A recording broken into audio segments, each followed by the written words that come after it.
सदा चिड़िया न चंपावे, बबुल हमने उड़ जाना।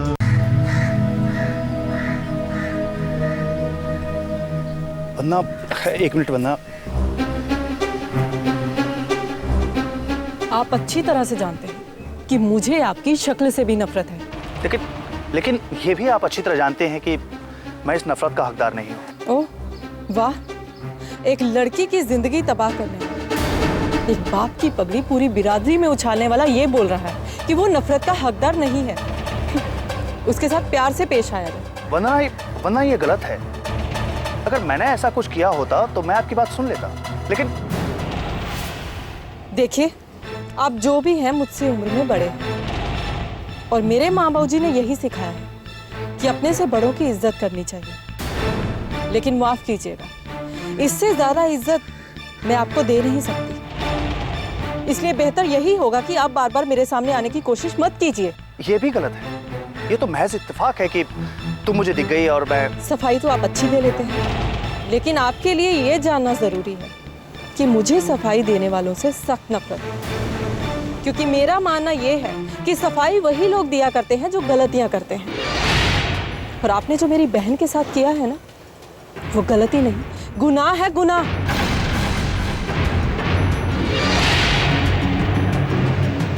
गुनाह है, गुनाह है, गुनाह है, गुनाह।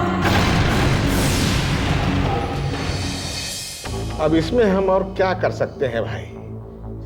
इतना अच्छा रास्ता बताए दिए तुमका, लेकिन अगर तुम 10 लाख का इंतजाम भी नहीं कर पाओगे तो लाखों में खेलोगे कैसे ठोक बजा के? जी नहीं, ऐसी बात नहीं है। दरअसल मैंने घर पे बात की है, लेकिन घर में पैसे हो तो मिलेंगे ना। एक मिनट बबुआ, कहीं ऐसन तो नहीं कि तुम हम पर शक कर रहे हो हैं? कि ई बनारसी तुमको फंसा रहा है, तुमसे पैसा ऐंठने के चक्कर में? नहीं, कैसी बातें कर रहे हैं आप? अगर मेरे दिमाग में ऐसी कोई बात होती तो मैं आपसे आकर बात ही क्यों करता? हाँ, अगर ऐसन बात है तो 10 लाख रुपया इकट्ठा करना कौनो मुश्किल काम नहीं है ठोक बजा के। आप, इसीलिए तो आपके पास आया हूँ। आप ही कोई रास्ता बताइए ना। हाँ, रास्ता तो हम बता ही देंगे बबुआ, लेकिन चलना तो तुमका ही पड़ेगा ठोक बजा के। जी, मैं आपके बताए हुए हर रास्ते पर चलने के लिए तैयार। ठीक है, तो बताओ कि इतना बड़ा दुनिया में तुम्हारा कौनो ऐसा दोस्त या रिश्तेदार है जो तुम्हें 10 लाख रुपया कर्जा दे सके? 1 महीना का ही तो बात है, उधर कमाना इधर लौटा देना ठोक बजा के। अगर मेरा कोई दोस्त या रिश्तेदार होता तो मैं इतने पैसों का इंतजाम खुद ही ना कर लेता। तो ये मामला भी फिट नहीं बैठ रहा है। समस्या गंभीर है, कुछ सोचना पड़ेगा।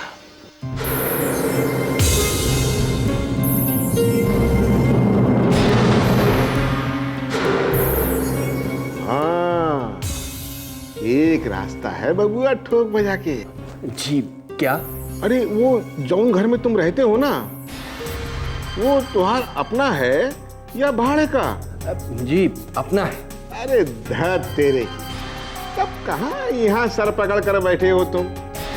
अरे महीना भर के लिए घर गिरवी रख दो और 10 लाख रुपया उठा लो ठोक बजा के।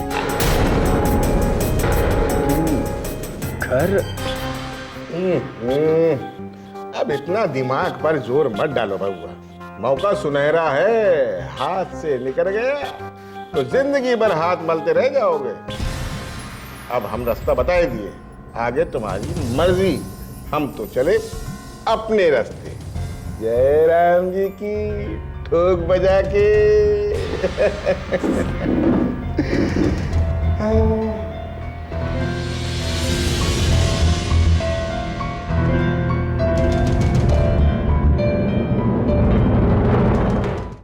तू टेंशन मत ले, मैंने वीना भाभी को सब कुछ समझा दिया है, वो सब कुछ संभाल लेगी। पता नहीं क्यों मोनिका, तेरा राज के घर जाना मुझे कुछ ठीक नहीं लग रहा है। शाम हो रही है और तुझे लौटते लौटते रात भी हो सकती है। बात को समझने की कोशिश कर, आज उसका जन्मदिन है अगर मैं नहीं जाऊंगी तो उसे बुरा लगेगा। वैसे भी इस दुनिया में मेरे अलावा उस बेचारे का कोई भी नहीं है। तो उससे शादी करके हमेशा के लिए उसका अकेलापन दूर क्यों नहीं कर देती? जब मैं क्या बोल रही हूँ और तू कहाँ पहुँच गई? अगर तेरे घर वालों को पता चल गया तो सोच ले। घर वालों को कैसे पता चलेगा? भाभी तो बताएगी नहीं, और राज को और मुझे देखने वाला वहाँ पे दूसरा कोई होगा ही नहीं। 1 घंटे की तो बात है, प्लीज अब तू ना मत बोल। मैं भला तुझे ना कर सकती हूँ, पर वंदना तो आ जाए। हाँ यार, वंदना तो बहुत देर करी है। ये वंदना हमेशा ही देर करके आती है। अरे हर वक्त वंदना को मत कोसा करो, देखो वंदना हाजिर है। कितनी देर कर दी। चलो आज के बर्थडे में जाकर जल्दी वापस आना है। अरे मोनिका, मैं नहीं जा सकती। क्यों? कल के लिए कुछ जरूरी नोट्स तैयार करने हैं, काम बहुत ज्यादा है और वक्त बहुत ही कम। Oh no. प्लीज तुम दोनों चली जाओ, मैं फिर किसी दिन मिल लूंगी। तुम चलती तो अच्छा होता। क्या करूं, काम ही कुछ ऐसा है। अरे अब तुम दोनों क्यों खड़ी हो, जाओ ना, जल्दी से वापस आना। थोड़ा भी चांस नहीं है? अगर इतना सा भी चांस होता ना तो मैं जरूर चलती। अरे लेट हो रही हो, जाओ। Okay, bye bye. बाय, जल्दी वापस आना। हाँ। माँ चुप कर, वो सुन लेगी। सुनती है तो सुनने दो, मैं डरती है मेरी बुला से? नहीं, तू क्यों डरती है? सच है तो सच है, झूठ है तो झूठ है। बहू, मोनिका कुछ बोल के गई थी क्या? जी माँ जी, वो आज मोनिका ने कहा था कि उसकी एक्स्ट्रा क्लास है, वो घर देर से आएगी। हाय मैं मर जा, उसने तेरे को बोला, तूने हमें बताया नहीं? सुबह की हमारी जान निकल गई, जवान बेटी है, घर से बाहर गई है, अभी तक नहीं, इसने बताया नहीं, भूल गई। हेलो हेलो, हाँ कौन बोल रही हैं? आप कौन बोल रहे हैं और किससे बात करनी है? अरे का कीजिएगा हमरा नाम जानकर। तनी वो मोनिका की माता श्री को फोनवा दीजिए ना। हाँ हाँ, मैं मोनिका की माँ बोल रही हूँ। अच्छा अच्छा, बहन जी जयराम जी की। वो कहा है ना कि फोनवा पर पहली बार बात कर रहा हूँ तो पहचान नहीं पाए। वो अलका और मोनिका राज की बर्थडे पार्टी पर आई हुई है ना।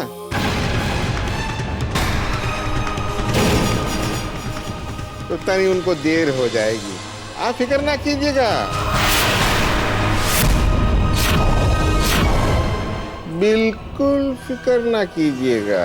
राज? हेलो, राज कौन? हेलो, अरे कौन? हेलो,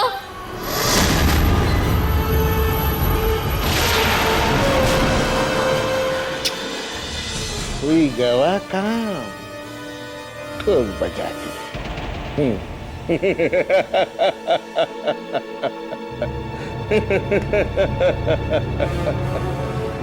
जय राम। अरे अलका, मर गई। सोचा था 1 घंटे में लौट आऊंगी, पर यहाँ तो।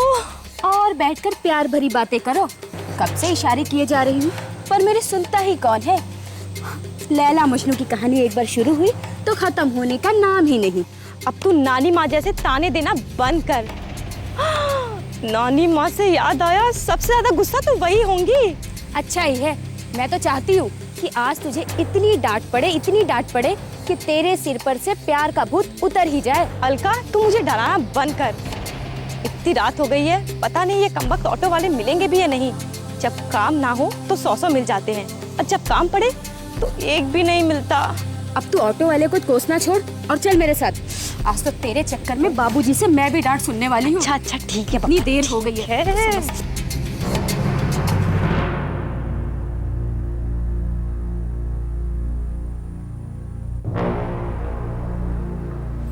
कहाँ से आ रहे हो? भैया, वो मेरी एक्स्ट्रा क्लासेस थी।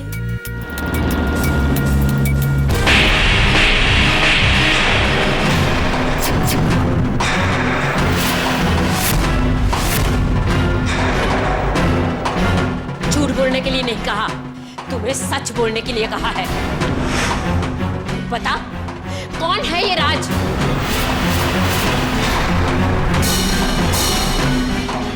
कौन राज?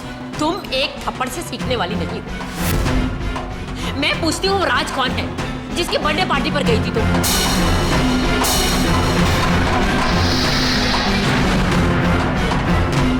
जो बेटी इस घर की चौखट से बाहर निकलने से पहले बड़ों की इजाजत लिया करती थी, आज आधी रात तक बाहर रहने की हिम्मत करने लगी।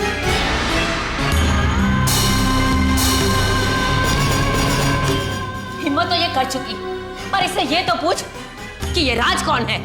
मोनिका, रात से तेरा कोई संबंध है या फिर अलका तुझे साथ ले गई थी?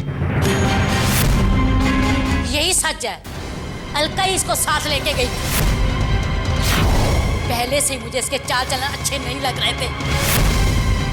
मैं तो पहले ही कह रही थी कि लड़की अच्छी नहीं है। इन नंदलाल की बेटी को बहुत आजादी मिली हुई है और यही आजादी का फायदा उठा रही है ये। अलका, तुम्हारे घर में इज्जत कोई अहमियत नहीं रखती, लेकिन हमारे घर में इज्जत सबसे प्यारी है।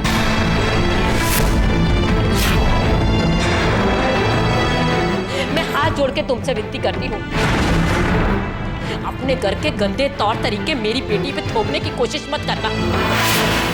आज तुमने गलती की है, दोबारा मत दोहराना। चलिए यहाँ से, चली जा।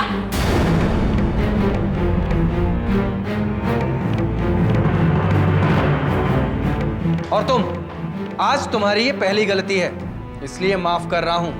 आइंदा कुछ भी ऐसा देखा या सुना ना तो तुम्हारी पढ़ाई लिखाई बंद करवा दूंगा। सारा दिन कमरे में पड़ी रहना। प्रकाश पुत्र, मैं तो कहती हूँ ये काम अब भी सही कर लो। पढ़ना पढ़ाना बहुत हो गया, पढ़ के क्या करेगी?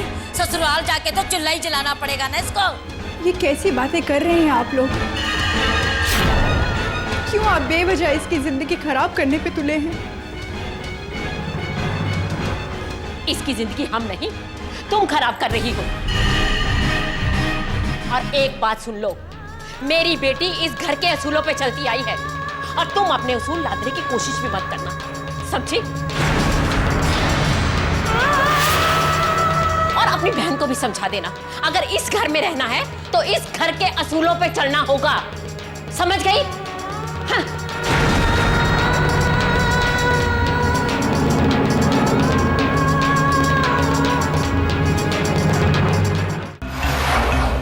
कमाल कर दिया मामे, तुम्हारे इस एक फोन कॉल ने बाबूलाल के घर में कुछ दिनों नहीं तो कुछ घंटों के लिए तो परेशानी जरूर पैदा कर दी। अरे भांजा जी, तभी तो ये प्लान बनाए रहे।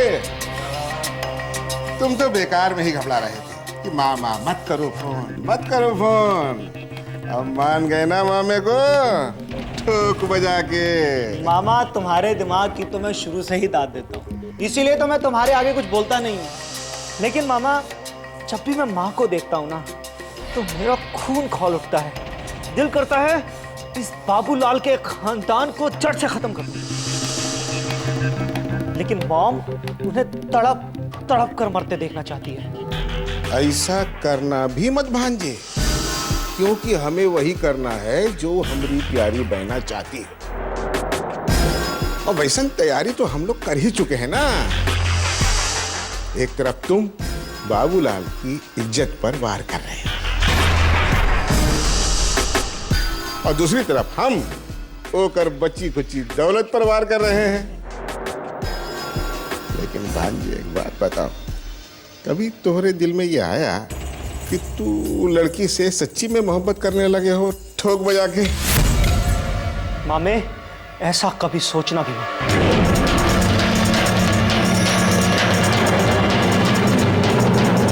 भांजी, भड़कते काहे हो?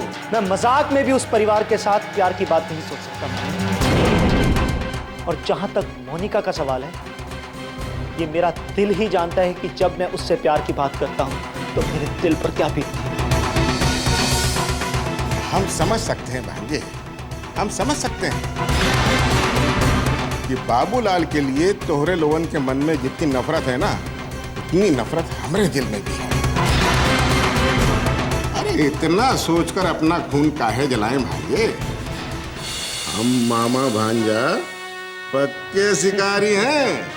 बाबूलाल जैसों का तो शिकार हर हाल में कर ही लेंगे ठोक बजा के।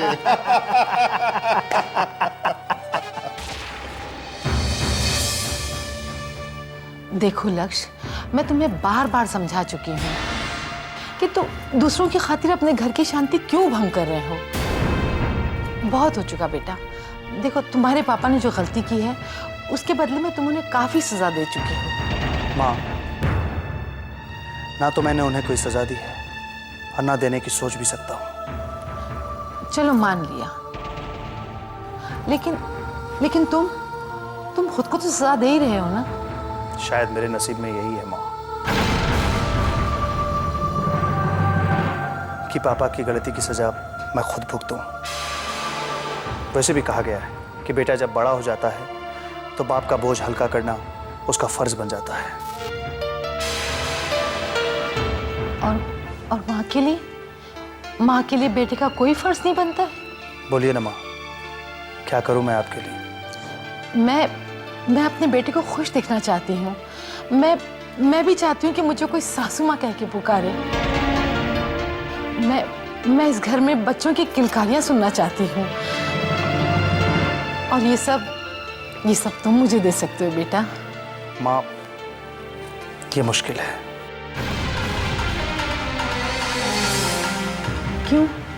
क्यों मुश्किल है लक्ष्य?